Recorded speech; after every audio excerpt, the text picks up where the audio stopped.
pergunta, né? Eu tinha ela aqui no computador, mas a bateria acabou, mas eu me lembro ainda. Isso, que eu gosto de cultura, não é? ainda no papel. Mas eu lembro ainda. A pergunta é um pouco diferente. Eu queria só que você respondesse, se pensasse para mim, respondesse sobre isso, o seguinte: quem que é para você o aluno da Universidade Federal de São João del Rei? Qual que é a cara que tem, honestamente, qual é a cara que tem o aluno dessa universidade? E contrapondo a isso, né, que a gente, dado aí uma certa falta de interesse político que existe hoje em dia do meio acadêmico, da sociedade em geral, até como um sintoma mesmo na sociedade, posso dizer, mas também ficando circunscrito aqui a nossa realidade de São João del Rei, da UFSJ, dado esse que eu chamo de sintoma, essa falta de participação política, a gente pode ver até aqui mesmo, tão poucas pessoas que tem aqui assistindo, apesar de a gente também de APG ter divulgado de uma forma limitada essa entrevista, né, somente através do Facebook, através dos colegas, de boca, essas conversas desse tipo. Mas apesar disso, ainda é possível a gente poder perceber que existe uma falta de interesse político do aluno da Universidade Federal de São João del Rei e falta de interesse em discussões desse tipo, que interessam a gestão da universidade. Dado isso, eu queria que você contrapôsse qual que é essa cara desse aluno da UFSJ para você, a qual seria o aluno da Universidade Federal de São João del Rei ideal. Qual que é o aluno ideal para você da universidade? Como que seria ele? E como que esse aluno ideal participaria da gestão a qual você fosse reitora, você e o Bruno fossem reitores? Olha, a sua pergunta, primeiro, muito extensa, fala de várias dimensões aí, nuances, né?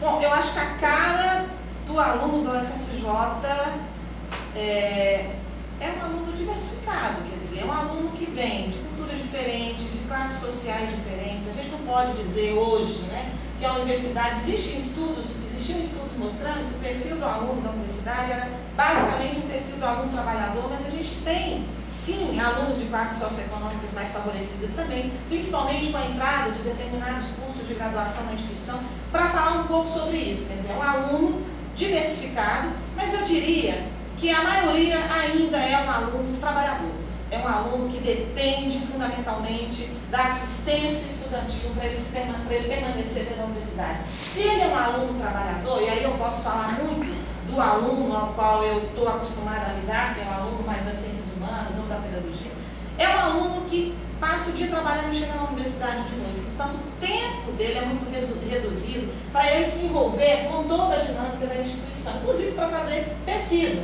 para participar de determinados projetos. Então, portanto, eu queria me contrapor à sua pergunta, porque eu não acho que é um aluno que simplesmente é desinteressado.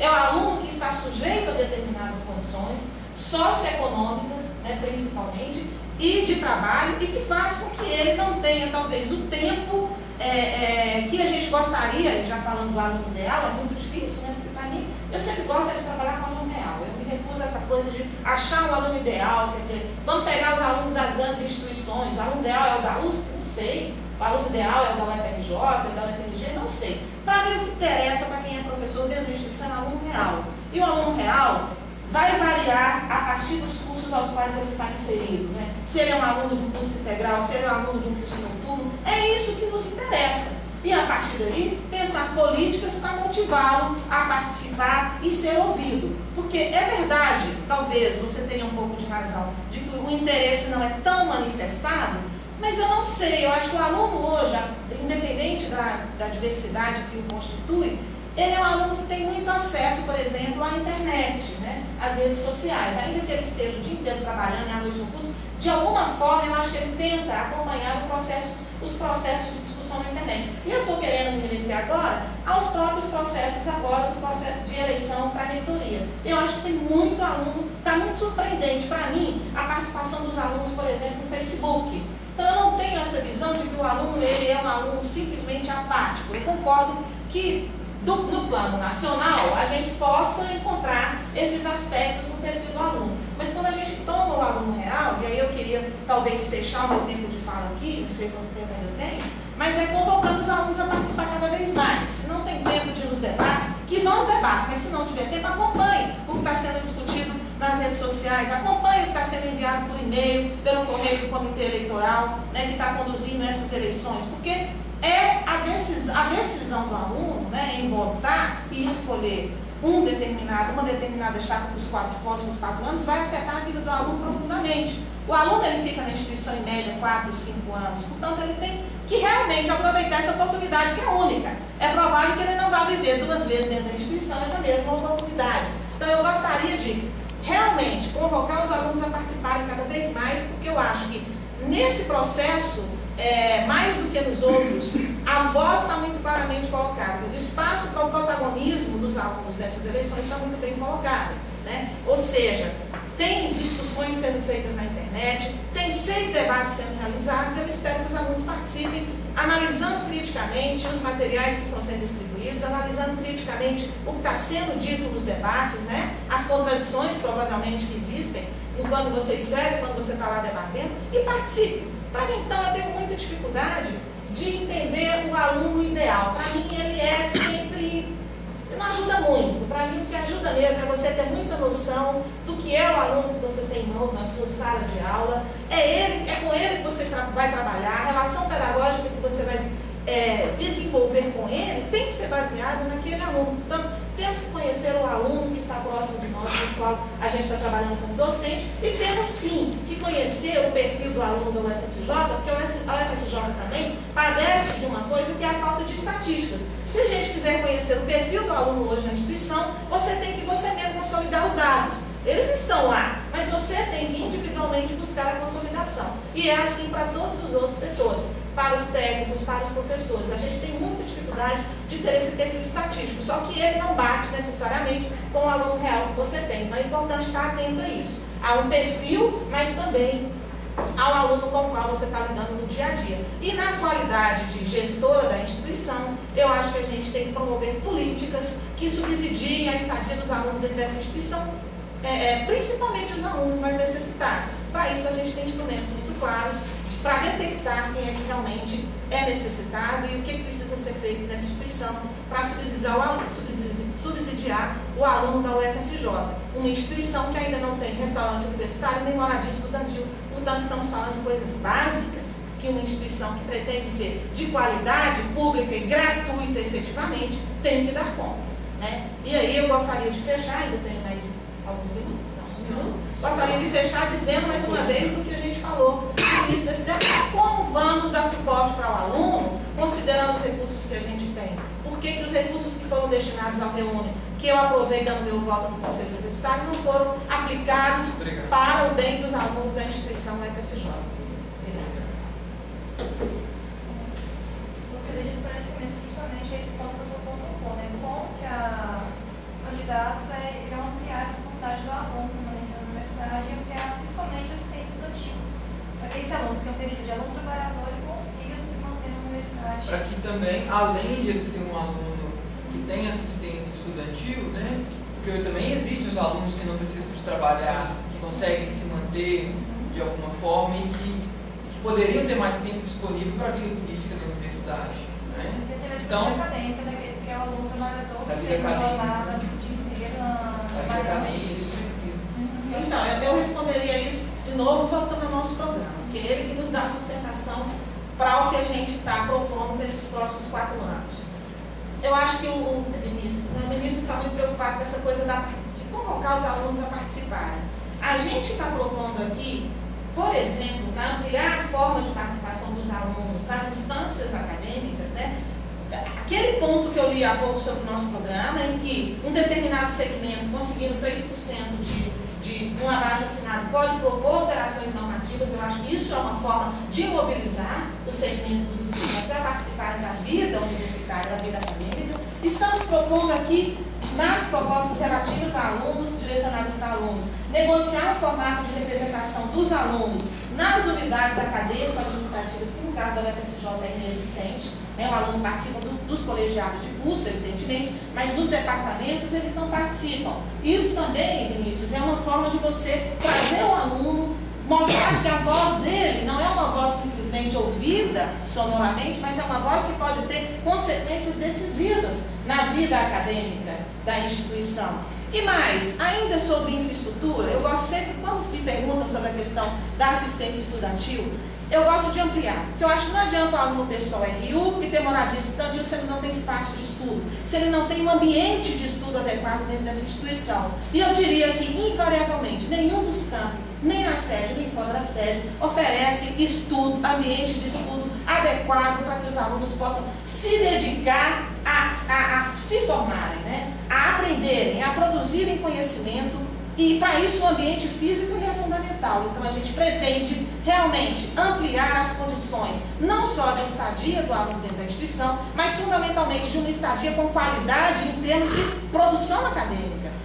Eu costumo dizer que as nossas vizinhas, IFES mineiras, elas todas promovem isso. Eu costumo ir muito a Ouro Preto por conta do projeto em parceria e fico impressionado como os alunos lá do ICHS têm uma sala enorme, 3 vezes o tamanho dessa daqui, com internet e gabinetes individuais para os alunos estudarem. Aqui a gente só tem o espaço restrito da biblioteca e nada mais. Mais uma vez, para fechar, aonde está o foco da gestão da universidade, que até esse momento não possibilitou que os alunos chegassem a essa condição que a gente julgar adequada e decisiva para que eles produzam e se saiam daqui alunos com uma formação melhor, de melhor qualidade. Então, é isso que eu gostaria de falar em relação a essa pergunta. Só falar rapidamente, a gente só tem 25 segundos ali, mas os recursos terão de vir de nós mesmos. A gente não pode contar com o recurso do governo para isso, provavelmente não seria suficiente. Mas a partir do momento que nós comentarmos a pesquisa Andar com as Próprias Pernas, lembrando que os nossos projetos que estão disponíveis hoje possuem muitos recursos disponíveis, nós vamos conseguir liberar um pouco de recursos que precisarem ser usados para a manutenção de laboratórios, que são muito caros, isso é um peso muito grande para a instituição, e usar esses recursos para a infraestrutura, tanto de ensino, quanto principalmente para a comunidade estudantil, principalmente, que é o problema mais iminente que nós temos. E reconhecer a importância disso, tá certo?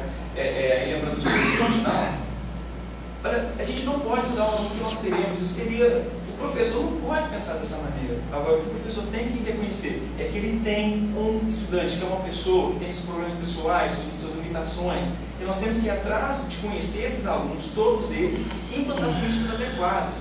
Mas o que nós temos que ter desde o ponto de vista, desde o começo, é o ponto de vista de qual aluno que nós queremos formar.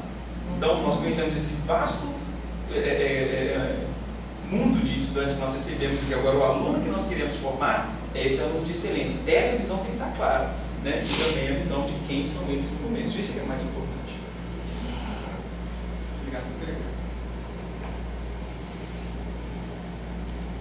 Você olhou para o relógio, pensei que fosse 5 minutos, estou desperdiçando um minuto aqui. As perguntas da mesa Já se encerraram. A gente pode ainda abrir um pouco, vocês dois, o que vocês acham? Pode ser. Acho que é importante chegar no horário também. Pode ter 15 minutos? Pode? Tá bom. Alguém tem alguma consideração, alguma pergunta? Sim, eu só queria lembrar que... Se quiser vir aqui, Peterson. Não? Acho que Dá pra... Essas perguntas, elas foram formuladas coletivamente. Sim. Assim, pela pós, né? E teve uma pergunta meio pinga-fogo, e isso vai ser igual para outra chapa também, entendeu? A gente não está fazendo nada desigual, entendeu? Só para esclarecer isso. Eu não acho que pinga-fogo, não. Eu acho isso muito bom, gente. Olha, eu participei do movimento estudantil muito ativamente na minha época de estudante de graduação, também no mestrado. Puxa vida, no mestrado era ainda muito pior, né? Você está tentando cumprir exigência de disciplina, tem laboratório, no caso de vocês, é sempre você está lá, quando sua célula está crescendo lá, não tem como, acho que as meninas crescem e você tem que tirar o ponto lá, não tem jeito, né? Olha, a dificuldade maior que a gente tem aí não é do estudante, sabe? É a nossa sociedade como um todo, onde o pessoal está bem desacreditado, né? E não é à toa, a gente vive isso na nossa pele, a gente precisa de transformar a nossa comunidade, a nossa sociedade como um todo. Então, o projeto é muito grande, né? Agora, você não pode se frustrar com isso não, Luiz, porque os grandes projetos e as grandes revoluções aí na história da humanidade, você vê que não aconteceram a partir de muitas pessoas, não. São poucas pessoas que têm um ideal e, acima de tudo, que têm coragem. E é por isso que eu queria enfatizar isso. Não é uma questão de pingar fogo, não. É uma questão corajosa. Vocês têm um problema, tá certo? Todo mundo sabe que vocês sofreram aqui com a decisão do DPEC, vocês foram, né, literalmente, vocês foram vítimas, vocês não protagonizaram nada nessa situação. Vocês ficaram ali à mercê da maré, né? Não tinha o que vocês fazerem, né? Deve ter sido uma situação extremamente desagradável. Imagina como é que ficou a situação dentro dos laboratórios de pesquisa, você não sabendo onde que seu orientador ia estar no dia seguinte, como é que seria aquela decisão que estava lá no Consul de manhã, alguns de vocês estavam lá, inclusive, né? Como é que seria a sua pesquisa a partir daí, seu tempo de graduação, de finalizar a sua pós-graduação? Você ia ter que estender isso, né? E o professor, nossa, mas se todos os nossos alunos estenderem o prazo em 6 meses, 1 ano, como é que vai ser a nossa avaliação? Então deve estar sendo um período muito tenso aqui para vocês, alunos do programa de pós-graduação de biosistemas, né? Então, eu acho que vocês precisam de ouvir o que a gente está dizendo aqui e perceber que vocês podem confiar que na nossa gestão isso não teria acontecido. Certo?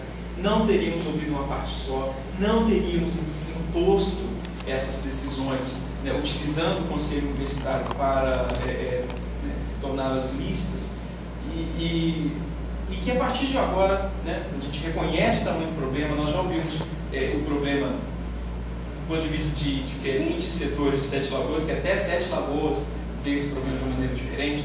Vemos o DESOL, vemos o DEPEB, estamos vendo os alunos da pós-graduação aqui. Isso é extremamente importante, porque é a partir daí que a gente vai criar a nossa política, aí sim, de apagar incêndio. Tá? A gente tem um problema, isso tem que ser resolvido, é importante a gente reconhecer que aconteceu, né? Seria bom que todos assumissem a sua responsabilidade nesse processo, porque a gente precisa de partir desse ponto. O que foi feito errado, o que estava errado, aí sim, como é que a gente consegue?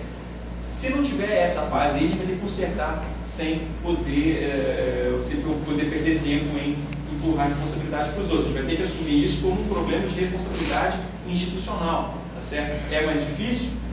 Mas a gente vai ter que dar um jeito de não permitir que pesquisas não sejam realizadas aqui na pós-graduação de vocês, porque o professor está no DESOL e o outro está no DEPEB, tá certo? Ou o professor do DESOL que não consegue um aluno aqui na pós-graduação, porque ele não é do departamento certo. Isso é que nós temos que trabalhar com o tempo. Agora, essa política, né, essa política pequena de conversa perto ouvido, não contribui nesse sentido, né? Então, por isso que nós empurramos aí o nosso conceito da transparência acima de tudo. Olha, eu posso ir conversar com quem quer que esteja na universidade para resolver o problema, desde que todo mundo possa saber o que foi feito ali. Eu não posso ficar negociando atrás da mesa, né, às escondidas com ninguém. Isso não é uma maneira como a nossa política vai ser feita. A gente não vai ter nada para esconder e a nossa instituição há de se privilegiar com isso. Ciência, pessoal, ciência é a nossa arte, né, de tentar ir atrás da verdade, não é verdade? Não há outra forma de fazer ciência. A gente tem que estar a todo momento se questionando: será que eu desenhei esse experimento aqui tentando fazê-lo de uma forma que aumente a chance de dar o resultado que eu estou esperando? Né? Nós somos humanos, o cientista tem que estar ciente de que ele é humano e que ele pode errar nesse sentido. E uma política para incentivar a pesquisa científica na universidade tem que admitir isso também. Nós, as pessoas que acompanham a nossa comunidade, também erram, tá certo? Mas o erro só pode ser corrigido a partir do momento que ele é evidente, e nós vamos resolver e atacá-lo dessa maneira, com transparência e com muita visão, com muita perspectiva de longo prazo em relação à visão que nós temos de universidade.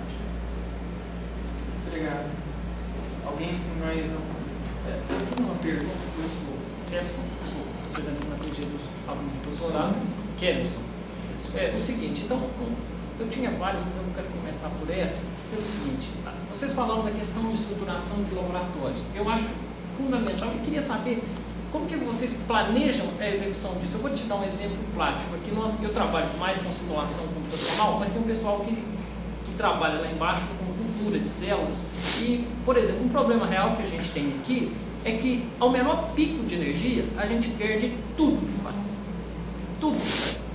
E, no entanto, eu não sei se na hora de fazer esse planejamento, de construir laboratórios e fazer essas coisas, como que vocês, como reitores e vice-reitor, gestores da universidade, pretendem, em quanto tempo vocês pretendem levantar esses problemas reais que nós, por exemplo, da pós-graduação, mas acredito que quem faz pesquisa tem, ou tem aula em caso de pico de energia, tem que suspender as aulas, a gente vê isso. Como que vocês, em quanto tempo vocês pretendem fazer um levantamento desses problemas reais que a instituição tem para o livre andamento da situação das coisas e evitar que a gente pegue pesquisa, trabalho, tendo em vista principalmente que na avaliação CAPES, tempo conta muito na classificação dos estudos. E como é que vocês vão fazer esse levantamento? Em quanto tempo? Como vocês pretendem lidar com isso? Olha, é muito difícil estabelecer o tempo, mas eu reconheço que, assim, onde a gente vai, a gente escuta exemplos desse tipo, né? Olha só como esse prédio foi construído inadequado, de modo que eu não posso utilizá-lo a partir daquilo que eu deveria utilizá-lo, da minha demanda, né? Você está falando do problema da energia, eu citaria o problema da internet, o problema de várias questões relativas à infraestrutura, para que a gente possa ensinar e fazer pesquisa aqui dentro da instituição, que sabe da extensão também, né? Não saberia dar um exemplo específico de um problema de estrutura que tem afetado muito a questão da extensão, mas de ensino, de pesquisa, as pessoas sempre estão falando. Eu acho que a gente tem que assumir, que tem que ter um diagnóstico sim, né? E que a gente possa, a partir desse diagnóstico, delegar poder a um setor que seja responsável para resolver isso com agilidade. Com agilidade, porque eu fico pensando no setor de compras. Muitas vezes, né, e o pessoal da área de laboratório, não é exatamente a minha área, né, muitas vezes não consegue comprar gases para usar em experimentos em função de várias coisas, mas em função de não ter acesso à informação, em função da demora no processo de licitação. Eu escuto lá no campus da Coropeba a gente dizendo, como é que eu vou fazer experimento com mamão papaya? E aí, como é que eu vou fazer licitação para comprar mamão papaya? Quer dizer, são tantas as questões específicas a partir daquilo que a gente coloca aqui em algum momento do nosso programa, que a gente tem que tratar as áreas de pesquisa, por exemplo, nas suas especificidades e promover uma infraestrutura que seja adequada a essas especificidades, né? Então, eu poderia te dizer que esse é o nosso compromisso, de fazer um diagnóstico e de delegar responsabilidades aos setores que vão ser responsáveis por resolver aquele problema. Muitas vezes a gente recorre, por exemplo, no caso lá da área de ciências humanas, à prefeitura de campus para resolver problemas relativos a espaço, ou a falta de computadores, ou a falta de tomadas em determinadas salas que a gente não consegue nem usar os equipamentos que vêm para a instituição através das nossas pesquisas, porque a instituição não dá a contrapartida mínima da própria infraestrutura adequada para utilizá-los. Então, eu acho que o nosso compromisso é fazer o diagnóstico, identificar, mas fazer o diagnóstico não é a Socorro e Bruno que vão fazer o diagnóstico sozinhos, mas é ouvindo aqueles que lidam no cotidiano com essas demandas, e não simplesmente supor, né? Quer dizer, criar um mecanismo de escuta, implementar um mecanismo de escuta efetivo, mapear os problemas e fazer um planejamento para atender essas demandas no melhor prazo possível. Você tem razão. Quando você faz pesquisa, o tempo inteiro você está submetido a um time que não é necessariamente aquele que a gente gostaria. Todo mundo que faz pesquisa sabe que o time não é dado internamente, o time é dado pelo próprio controle da pós-graduação e da pesquisa no país, que é externo ao FSJ. Portanto, quando você me diz, mais uma outra coisa que eu anotei aqui, poxa, caiu a luz e eu perdi tudo. Quer dizer, eu poderia dizer que quando eu estou fazendo pesquisa na minha área, usando muito esse tipo de equipamento, filmando, para depois analisar o discurso e tal, se cair o pico de luz, eu também vou perder muita coisa, se a minha filmadora não estiver adequadamente com a minha bateria equipada. Então, eu diria que é isso, não tem outra solução, não é mágico. Eu acho que na verdade, a gente tem que trabalhar com a ideia de que um planejamento estratégico para o FSJ não se faz atrás do gabinete, se faz a partir da escuta dos problemas reais, daqueles que enfrentam os problemas reais e de um planejamento real relacionado com os recursos que a gente dispõe para que a gente possa realmente achar soluções coletivamente para aquele problema. Porque muitas vezes a solução não é individual, muitas vezes a solução precisa de ser tratada coletivamente, encontrada coletivamente. É só enfatizar que esse processo começa imediatamente, viu? Porque a gente reconhece que o nosso nosso planejamento não existiu em situações, levando a esse problema que você está enfrentando. Lá no Campus Sorocaba a gente enfrenta problemas muito sérios em relação a isso. Você não consegue obter uma linha de base do cromatógrafo. Na verdade, nem no pH-metro, tá certo? E esses equipamentos não deveriam estar ligados nessas linhas, entendeu? A gente está reduzindo em muito a vida útil desses equipamentos eletrônicos, são extremamente sensíveis e, além dos resultados não serem confiáveis, além de você perder trabalho e tempo, você está correndo risco de, no meio da sua pesquisa, você imagina lá que o seu equipamento quebra. A CAPES está nem aí, tá certo? Ele quer que você termine seu mestrado em 2 anos, seu doutorado em 4. Né? Então, o que faltou? Novamente, foi planejamento, espaço para isso, e muitas vezes nós, professores, ficamos na sinuca de bico, tá? Porque, obviamente, não tem como a universidade começar a construir um prédio para o mestrado antes de você ter a proposta aprovada pela CAPES, tá certo? Mas ela precisa de te dar um tempo, e após essa aprovação, não exigir que você comece as aulas imediatamente para poder começar a contar número imediatamente, né? Te dá um tempo para fazer o projeto, para que, a partir do momento em que os alunos entrarem, a gente já tem a perspectiva, olha, os laboratórios vão estar prontos na metade do seu curso. Aí tá bom, né? Desde que você saiba o tamanho do problema. Agora, no primeiro dia nós começamos a fazer o levantamento desses problemas, nós já temos uma lista, esse aí, socorro, você não tinha notado, mas a gente pode já trazer lá para cá. Todos os prédios de pesquisa precisam de ter toda a sua infraestrutura revisada. E olha, vai muito além da energia, tá? Tem um prédio aí que a estrutura está comprometida, porque não foi desenhado para ser uma laboratório de pesquisa. E por aí vai.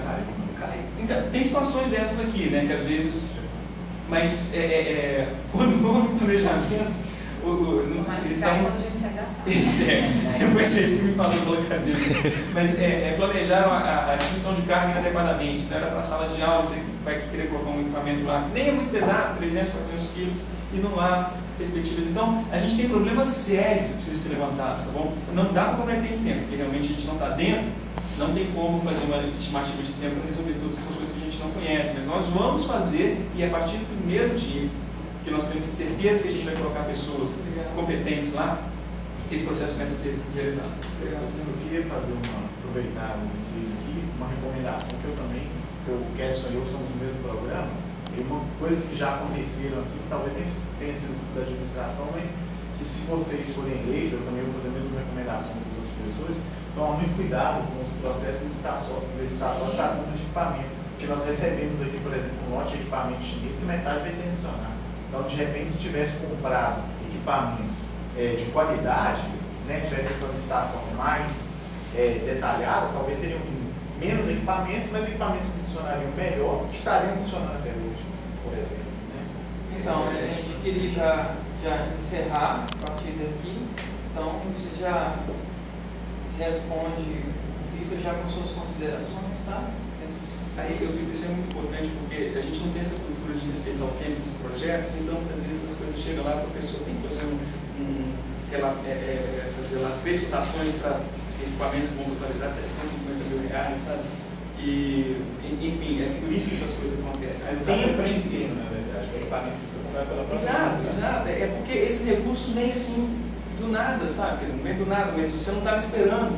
Né? Então, é muito complicado. E os nossos sistemas de gestão aqui não favorecem que você, por exemplo, tenha lá disponível para empresas que estão interessadas em fornecer equipamentos para nós, que continuem, fiquem lá atualizando seus preços, suas ofertas. A gente podia ter isso já pronto, né? O ano inteiro serão feitas compras. E a gente sabe mais ou menos quais são os equipamentos que nós vamos precisar durante o ano, quais estão faltando, quais... Então, a gente não tem, é o que eu falo aqui, nós não temos projetos de gaveta. A gente não começa a planejar antes da necessidade aparecer. A gente começa a agir depois que a necessidade já apareceu, foi suprida de alguma forma e deu problema, obviamente. Né? Então, é uma situação muito complicada. A gente tem que criar essa política de respeito ao tempo dos projetos e começar a fazer um projeto meio que pessoal, né? que eu tenho, o objetivo que eu tenho, que eu falo que é pessoal, porque a gente está tentando fazer isso lá no CAP, antes dessa campanha aqui. É começar a fazer internamente editais para projetos de pesquisa, tá certo? Não são projetos que serão financiados pela universidade, não. A universidade tentaria buscar recursos aí para premiar os melhores projetos. Então, se nós temos um problema, né, a gente abre para a comunidade acadêmica e aí a gente envolve, obviamente, os pós-graduandos, as empresas juniores, os grupos de pesquisa, perguntando para eles, olha, como é que você resolveria esse problema? A gente tem que saber quanto é que isso custa, quais são as competências que nós temos para resolver esses problemas. Né? A gente tem o departamento de engenharia civil, eles sabiam, né, dos desafios de construir esse prédio aqui que levou a parede a cair? Né? Não. Tudo isso foi provavelmente resolvido desenvolvido com muita pressa, porque o recurso estava disponível, tinha tempo, tinha aluno precisando de laboratório, aquela correria toda, e é aí que geram os problemas, né? Então, essa cultura de projetos começa aí, começa lá da graduação, lá do começo, tá? A universidade mostrando, olha, nós temos que investir um dinheirinho aqui, recursos pequenos, é premiar o projeto. Você imagina aí, lá na graduação, essa visão que eu tinha desse processo. Você juntar grupos aí de 5 alunos, tá certo? De repente dentro do mesmo curso de engenharia, tá? E nós vamos, olha, a gente dá aqui um prêmio, sei lá, um iPad, coisa que o pessoal gosta, né? Realmente estimular, né? Ou então um software para você, a gente dá um AutoCAD, se você para o grupo que desenhar aqui um projeto para o campus que realmente vai ser melhor votado pela comunidade, então vai lá desenhar, e ele vai fazer todos esses serviços para você, de conversar com a comunidade, ele vai colocar a opinião dele, né?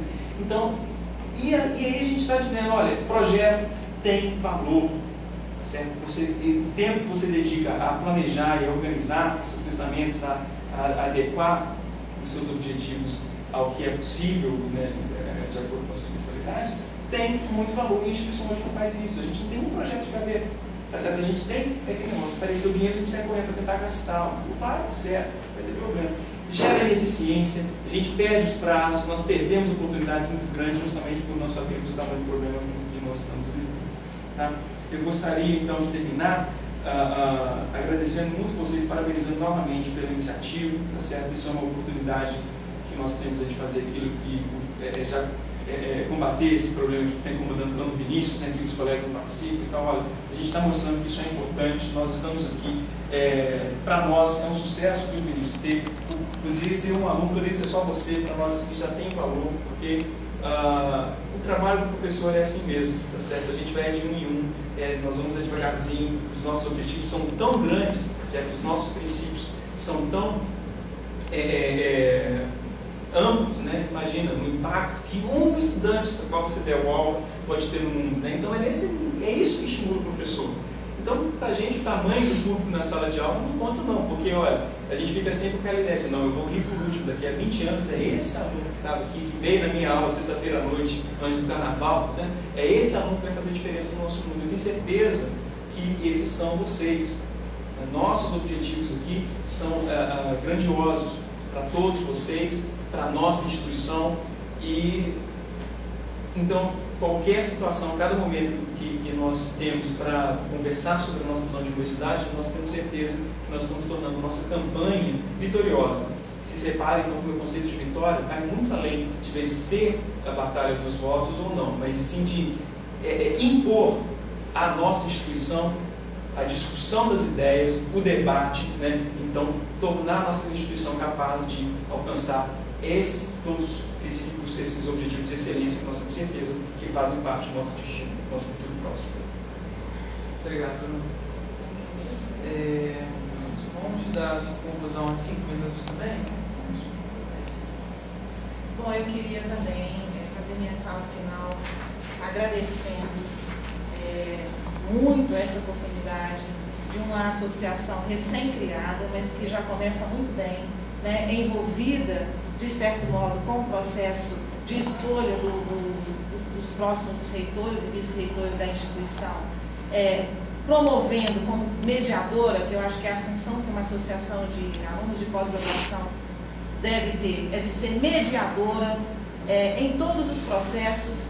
E nesse processo eu gostaria de destacar que eu acho que é muito corajoso, né? É uma iniciativa que a gente tem que estimular, que aconteça. Eu sei que também o Diretório Central dos Estudantes está com a mesma iniciativa, e a gente quer, de certo modo, destacar mesmo o processo, a oportunidade louvável de podermos estar aqui conduzindo uma conversa de alto nível, debatendo os problemas da instituição, exemplificando a partir do nosso programa, deixando claro o que a gente pensa e o que a gente espera de uma gestão para os próximos 4 anos, né? E simbolicamente, sendo essa conversa num debate com alunos ligados à pós-graduação, para nós é muito importante. Por quê? Porque é justamente esse o foco que a gente tem trazido no nosso programa, no nosso discurso, na nossa perspectiva para a UFSJ. Fortalecer a pós-graduação dessa instituição, porque acreditamos que fortalecendo a pós-graduação dessa instituição, a gente está fortalecendo automaticamente a graduação. É assim no país inteiro, é assim no mundo inteiro, e a UFSJ precisa entrar definitivamente nesse foco, e a gente acredita, né, eu e Bruno, que a gente tem condições de mediar e conduzir essa instituição para que esse foco não seja perdido de vista hora nenhuma. Então eu queria parabenizar a iniciativa de vocês, dizer que a gente se coloca à disposição para qualquer conversa que possa ser gerada a partir da publicação, né, desse material por nós autorizado na internet ou em qualquer outro ambiente que seja. A gente tem o maior prazer de promover aos debates, todos os convites de debates que foram nos feitos, a gente atendeu com o maior prazer, porque a gente acha que com isso a gente está dando a nossa contribuição para a democracia da universidade. Portanto, eu gostaria de encerrar dizendo isso, do nosso compromisso em debater sempre, porque o debate é o princípio que nos guia, nos guiou sempre na formulação do nosso programa. Esse programa é o resultado de um processo de trabalho de 1 ano de debate com os 3 segmentos da universidade que participaram do movimento UFSJ Autônomo Democrático, e não é no momento de divulgá-lo que a gente vai fugir ao debate, muito ao contrário. A gente quer realçar, destacar, realmente dar a devida relevância que tem que ser o debate dentro de uma universidade. Se o debate não puder ocorrer aqui de forma democrática e autônoma, ele vai ocorrer aonde? Então é um debate qualificado, eu acho que esse debate hoje foi qualificado, vai ser tratado de forma transparente, as nossas ideias aqui foram defendidas da mesma forma que a gente defende com quaisquer um dos públicos que a gente se dispõe a debater, e eu acho que essa iniciativa é realmente louvável e gostaria que vocês promovessem, continuassem nessa estratégia, para além da campanha para a reitoria, que continuem estimulados a promover debates sobre a vida universitária, independente de quem vai estar conduzindo a universidade nos próximos 4 anos. Participem, sejam mediadores. É essa a função de uma associação de pós-graduação dentro da UFSJ, em que a gente quer estimular e dar o nosso suporte para que ela se fortaleça cada vez mais, caso a gente assuma a reitoria nos próximos 4 anos, e eu espero que a gente assuma. Obrigada.